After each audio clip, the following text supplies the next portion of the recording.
6 meses após um vídeo que chocou o país, o Brasil aprovou às pressas uma lei que promete proteger as crianças, mas que irá transformar toda a internet em um grande cadastro obrigatório. Este é o Visão Libertária, sua fonte de informações descentralizadas e distribuídas. Ajude a propagar as ideias de liberdade.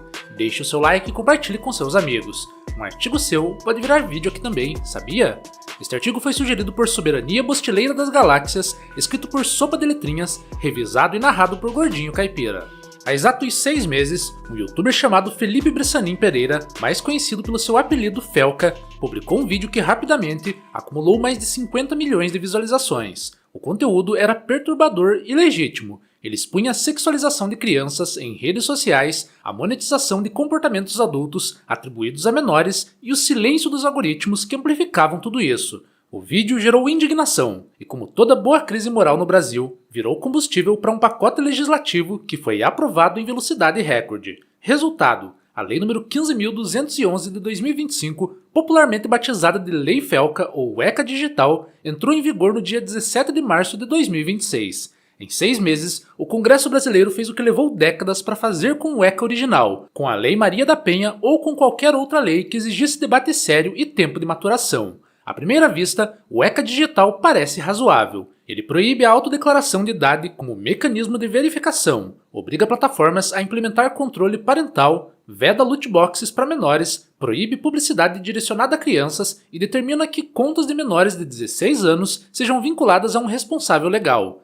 Dado o baixo QI do brasileiro médio, é difícil argumentar contra isso sem parecer defensor de pedofilia. E essa é exatamente a armadilha que a lei carrega embutida no próprio nome.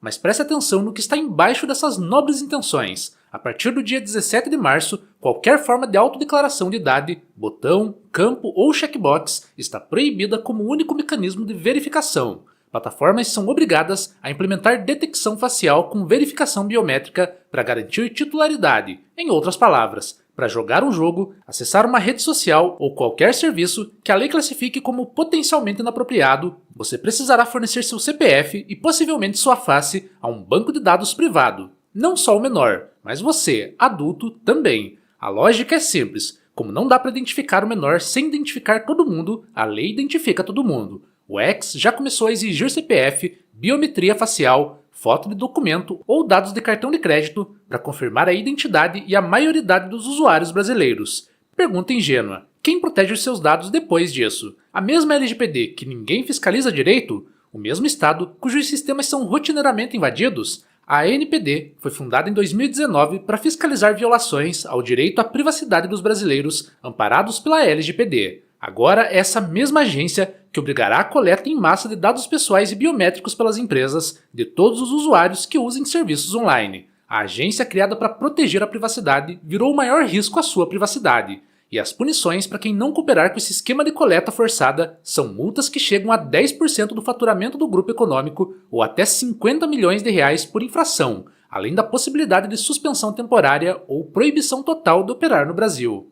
A Rockstar Games anunciou que deixará de vender seus jogos para PC a consumidores brasileiros por meio da Rockstar Games Store e do Rockstar Games Launcher. Sim, a empresa do GTA se recusou a operar sua própria loja no Brasil, pois as exigências de adequação à lei tornaram a operação de um canal de distribuição direto inviável ou arriscado demais. Os títulos continuarão disponíveis pela Steam, Epic Games Store, PlayStation Store e Xbox Store, ou seja, a medida transfere a responsabilidade da adequação para plataformas terceiras, uma boa solução da Rockstar para uma lei mal escrita.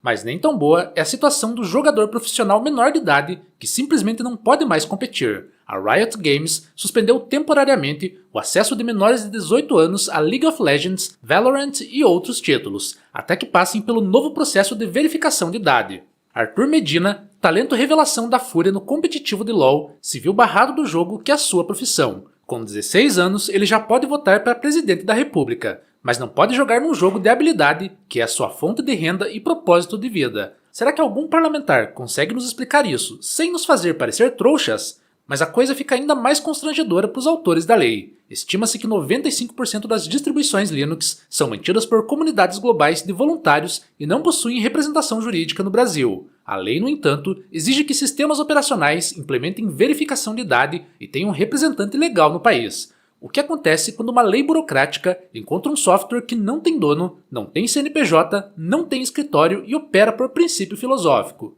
O Midnight BSD, um sistema operacional nichado, já bloqueou proativamente o acesso de usuários brasileiros, publicando em sua página a seguinte declaração: nunca seremos capazes de cumprir com as leis do Brasil ou de Nova York. Não somos uma empresa e não temos receita para pagar por serviços de verificação. Além disso, não acreditamos nessas leis. Elas foram escritas para proteger grandes empresas e não crianças. O Arch Linux 32, variação voltada para computadores com arquitetura de 32 bits, mantida por voluntários, também bloqueou downloads para o Brasil. Enquanto isso, a Canonical, fabricante do Ubuntu, consta na lista de fiscalização da ANPD, publicada em janeiro de 2026, e o vice-presidente de engenharia da empresa declarou publicamente que não há planos concretos de adequação nem para a lei californiana análoga, quanto mais para a lei brasileira.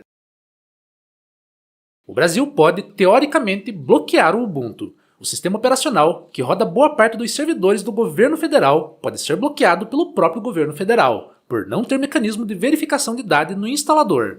O maior problema da lei talvez não seja o que ela proíbe explicitamente, mas o que ela deixa em aberto. A definição de conteúdo inapropriado para menores é tão vaga que praticamente qualquer notícia sobre violência, crime, política ou guerra se enquadra.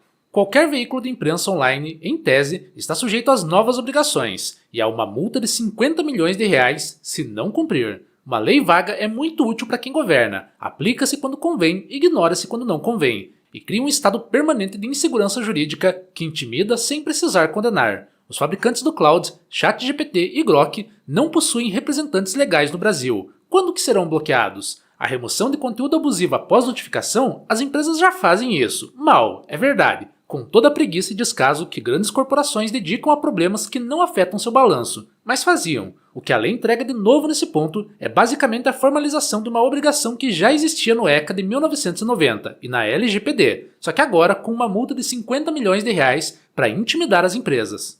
Enquanto isso, o criminoso que a lei promete destruir já baixou 3 VPNs gratuitas e continua operando normalmente. Quem paga a conta da nova infraestrutura de identificação compulsória é o cidadão comum, que vai entregar o CPF e biometria facial para jogar videogame e vai achar que está fazendo isso para proteger crianças. Felca até fez um trabalho legítimo expondo crimes reais, já o que os políticos fizeram com isso é outra história. Hoje o Brasil é menos livre do que ontem, e talvez amanhã seja ainda menos livre.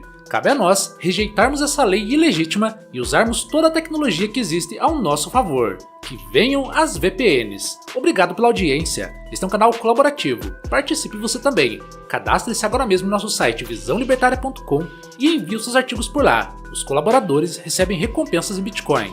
Inscreva-se no canal e clique no botão da campainha para ser avisado de novos vídeos. Até a próxima!